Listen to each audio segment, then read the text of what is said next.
Assalamualaikum warahmatullahi wabarakatuh. Ketemu lagi dengan Ibu Dia Jayasari pada mata pelajaran kearsipan. Kali ini kita akan membahas tentang bab 7 yang berjudul arsip elektronik. Konsep dasar pengelolaan arsip elektronik kita bahas di pengertiannya terlebih dahulu. Arsip elektronik adalah informasi yang terkandung dalam file dan media elektronik yang dibuat, diterima, atau dikelola oleh organisasi atau perorangan yang disimpan sebagai bukti kegiatan. Arsip elektronik juga disebut segala macam bentuk dokumen yang dibuat menggunakan media elektronik yaitu komputer dan disimpan dalam bentuk digital. Contoh arsip elektronik ada beberapa macam. Yang pertama adalah gambar, yang kedua adalah email atau disebut dengan surat elektronik, yang ketiga adalah dokumen digital, dan yang terakhir adalah video dokumentasi. Pengelolaan arsip elektronik. Yang pertama adalah proses penciptaan arsip elektronik dilakukan dengan dua cara. Yang pertama adalah penciptaan arsip dengan cara transformasi digitalisasi. Adalah penciptaan arsip dari arsip konvensional atau berbentuk kertas ya atau lembaran dengan tujuan untuk melindungi arsip konvensional dari kerusakan fisik. Jadi perpindahan dari kertas ke digital. Tahapannya sebagai berikut, dipilih dulu arsipnya yang mau diubah, kemudian dipindah atau pemindahan, kemudian disesuaikan, kemudian didata dalam daftar, kemudian yang terakhir adalah pembuatan acara. Pengelolaan arsip elektronik yang kedua adalah pemilihan media digitalisasi. Faktor keberhasilan alih media itu tergantung pada ketepatan pemilihan media penyimpanan arsip elektronik dengan kriteria tertentu. Eksempelnya adalah mempertimbangkan periode akses penggunaan arsip elektronik tersebut.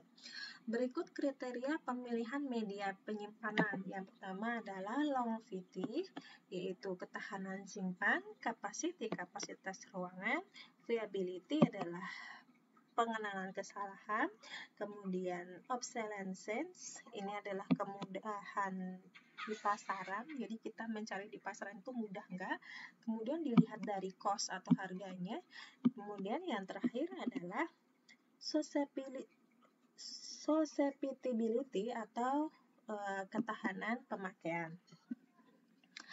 Selanjutnya adalah distribusi penggunaannya. Pemilihan peralatan dan pendistribusian penggunaan arsip elektronik itu sangat bergantung pada kebutuhan, kemampuan, dan tujuan dari organisasi. Oleh karena itu, pemilihan peralatan dan perlengkapan yang tepat itu untuk kembali lagi memperlancar kegiatan kearsipan dalam organisasi tersebut. Kemudian yang ketiga adalah lembar disposisi. Nah, disposisi yang tadinya dalam bentuk lembaran, ini belum kita praktekkan ya. Insya Allah nanti akan dipraktekkan di pertemuan yang akan datang atau nanti akan dipandu oleh Bu Tiwi. Nah, lembar disposisi ini juga bisa dirubah dalam bentuk arsip elektronik ya. Pengelolaan data persuratan elektronik baik surat masuk dan surat keluar dapat diolah hanya dengan satu komputer saja. Selanjutnya adalah manfaat arsip elektronik.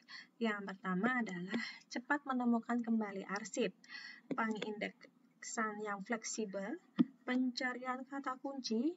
Jadi kalau kita tahu keywordnya, kata kunci atau namanya, dia langsung muncul seperti kita nyari di Google ya. Kita cari keywordnya misalkan kearsipan, dia akan keluar dengan sendirinya. Kemudian adalah kemungkinan file hilang itu kecil. Selanjutnya adalah menghemat tempat, resiko kerusakan dan hilang dokumen itu juga kecil, mudah recovery data itu pembaharuan data, seperti handphone kalian biasanya ada aplikasi terbaru, biasanya kalian harus mengupgrade sistemnya, seperti itu ya, jadi dia akan lebih mudah untuk recovery, kemudian mudah berbagi arsip, bisa sekarang kan zamannya WhatsApp tinggal share aja atau lewat email dan sebagainya, jadi mudah ya untuk berbagi arsip. Kemudian, sistem penyimpanan pengelolaan arsip elektronik. Saat ini terdapat 3 sistem utama untuk arsip elektronik sendiri. Yang pertama adalah sistem manajemen dokumen elektronik. Apakah kita di sini contohnya menggunakan Word, Excel, dan sebagainya. Kemudian adalah yang kedua, sistem pemindahan elektronik. Di sini lebih berpatokan pada medianya, apakah pakai CD, DVD, flash disk, dan sebagainya. Dan yang terakhir adalah software manajemen dokumen untuk mengelola dan menyimpan data dokumen kantor. Nah, ini software ini lebih condong pada misalkan apakah MS Office ya ataukah Outlook dan sebagainya. Jadi lebih condong pada perangkat lunaknya. Selanjutnya adalah hal-hal yang perlu diperhatikan dalam pengelolaan arsip elektronik. Yang dibahas pertama adalah sistematika penyimpanan arsip elektronik, yaitu pemindahan dokumen.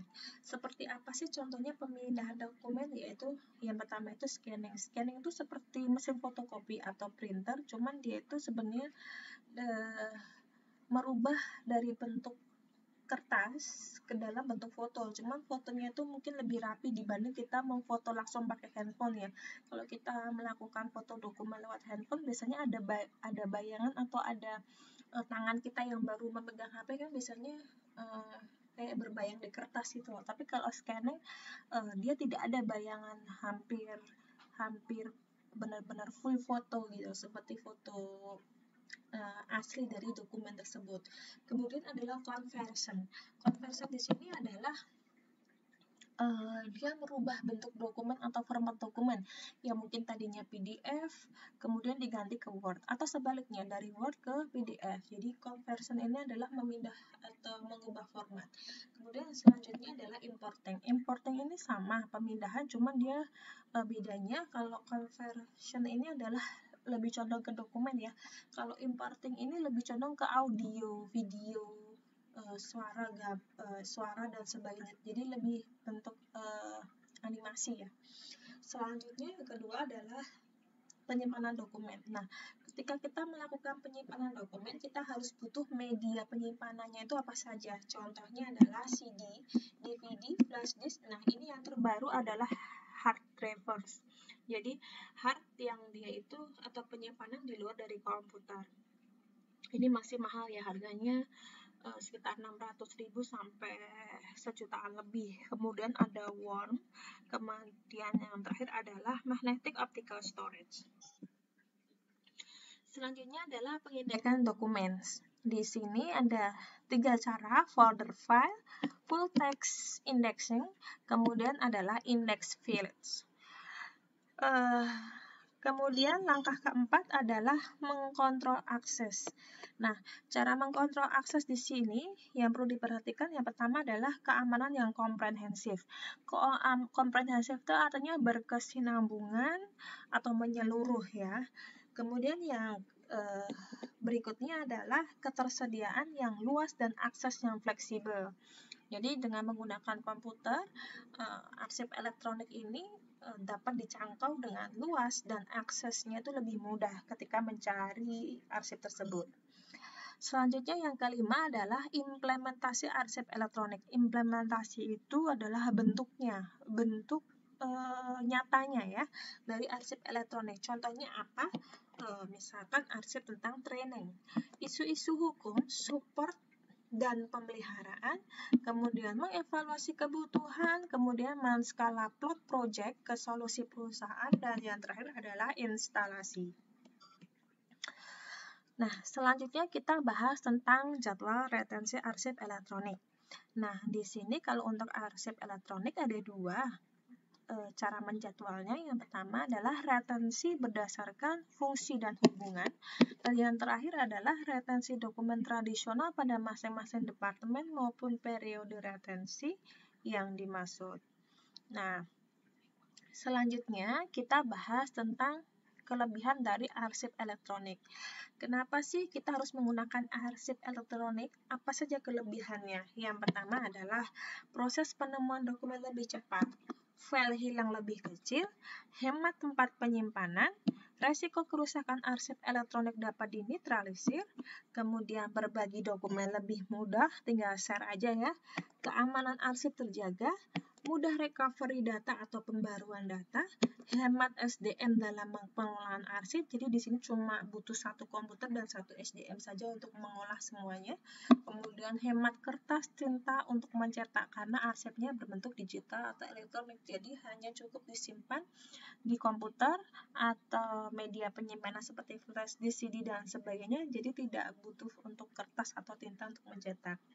Selanjutnya adalah kelemahan dari arsip elektronik. Ada kelebihan, tentunya ada kelemahan. Yang pertama adalah membutuhkan SDM yang kompeten. Jadi di sini memang benar-benar arsiparis yang dia memahami atau tahu tentang cara mengoperasikan komputer dengan baik dan benar.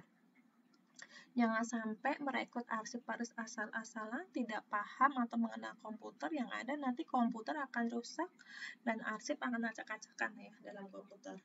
Kemudian adalah kerusakan file setiap saat dapat terjadi. Nah, mungkin ini filenya korup atau error juga bisa. Kemudian yang ketiga adalah manipulasi file. Ini bisa terjadi atau rentan ya jika proteksi tidak ketat. Nah, bagaimana caranya untuk menghindari manipulasi file ini? Ya, mungkin kita bisa menggunakan password yang hanya diketahui oleh arsiparis yang bersangkutan. Kemudian, media penyimpanan tidak convertible atau support dengan teknologi. Artinya, misalkan kita menggunakan media penyimpanan yang kebetulan tidak support dengan teknologi, itu tentunya juga susah ya. Jadi tidak cocok gitu loh. Misalkan kita menggunakan CD. Padahal teknologi terbaru CD ini tuh sudah tidak dipergunakan. Mungkin lebih akan condong menggunakan flash disk, karena kalau flash disk itu dia mudah dibawa, kemudian dia kapasitasnya lebih besar, dan dia lebih canggih dibandingkan CD. Nah, kita harus mengulas lagi mana yang harus dipilih, karena tergantung lagi apakah cocok atau support nggak dengan teknologi yang kita butuhkan dalam perusahaan tersebut. Kemudian kita lanjut ke pemeliharaan dan pelindungan arsip elektronik. Yang pertama adalah kegiatan pengamanan arsip. Apa saja sih bentuknya pengamanan arsip itu? Yang pertama adalah caranya menciptakan SOP dulu ya, standar operasional perusahaan dalam mengoperasikan penjaminan keamanan. Yang kedua adalah pemeliharaan perangkat keras dan penyesuaian dengan teknologi secara berkala. Jadi jangan sampai kita udah ada SOP tapi komputernya rusak semua karena nggak ada perawatan. Nah, kembali lagi ya, komputernya, softwarenya, hardwarenya itu harus ada perawatan sehingga memudahkan kinerja perusahaan dalam melakukan proses transformasi digitalisasi. Kemudian yang terakhir adalah pemeliharaan perangkat lunak dan memastikan software dapat dijalankan pada teknologi terbaru. Nah, ini juga kembali lagi, semakin kita menggunakan software terbaru tentunya akan lebih canggih. Seperti saya contohkan, misalkan kalian menggunakan komputer dengan Pentium 1 dengan menggunakan komputer yang sekarang mungkin lebih canggih, yaitu mungkin Core 2 Duo atau mungkin Core 2 Duo atau mungkin yang lebih canggih lagi Core i7. Apakah berbeda? Berbeda dalam kalian melakukan processing ya, penginputan data. Pentium itu ketika kalian membuka komputer saja, dia itu membutuhkan waktu bisa sampai 10 menit. Sedangkan kalian menggunakan software misalkan Core i7, ketika membuka komputer atau laptop itu, dia hanya butuh waktu untuk membuka komputer hanya beberapa detik saja, sekian. Nah, dari situ kalian bisa memilah-milah bagaimana teknologi yang harus digunakan itu menghemat waktu dan menunjang dari performa perusahaan di situ. Jadi lebih disesuaikan dengan kebutuhan perusahaan lagi. Kemudian selanjutnya adalah cara menjaga fisik arsip elektronik. Yang pertama adalah menggunakan perangkat keras sesuai dengan prosedurnya. Harus ada tata caranya, jangan asal nanti yang ada adalah rusak. Kemudian yang kedua adalah disarankan menggunakan software asli. Kenapa? Kalau menggunakan software asli, kinerjanya itu lebih cepat, lebih lancar, dan nggak perlu selalu upgrade gitu loh. Kalau kita beli software yang bajakan, iya harganya murah, cuman untuk berapa bulan ke depan nanti kita akan upgrade lagi. Kalau tidak upgrade, nanti kita akan terkendala, Word-nya nggak bisa digunakan seperti itu. Kemudian selanjutnya adalah membackup data secara berkala. Tujuan membackup data ini adalah menyalin dokumen atau melakukan duplikasi dokumen. Jika suatu saat dokumen atau arsip kita hilang, kita bisa melihat kembali ke backupan kita yang dahulu. Kita lihat di situ apakah masih ada. Jika masih ada, tinggal kita buka lagi, kemudian kita simpan ulang seperti itu. Biasanya di komputer masing-masing ada ya, terutama di laptop. Biasanya ada khusus untuk membackup data. Kemudian yang terakhir adalah menyimpan arsip elektronik terlindung dari magnet, kemudian debu, panas, dan air. Nah, faktor ini yang menyebabkan kerusakan pada arsip elektronik. Jadi, menurut saya, kalau lebih baiknya kalian menghindari seperti magnet, debu, panas, dan air ya, karena itu akan merusak dokumen atau arsip. Oke, untuk lebih jelasnya kalian bisa buka di LKS ya, pembahasannya lebih panjang dan lebar lagi karena Ibu hanya menjelaskan PPT ini hanya sekilas saja. Oke, sekian dulu penjelasan dari Ibu, kurang lebihnya mohon maaf, semoga menambah wacana keilmuan kalian. Wassalamualaikum warahmatullahi wabarakatuh.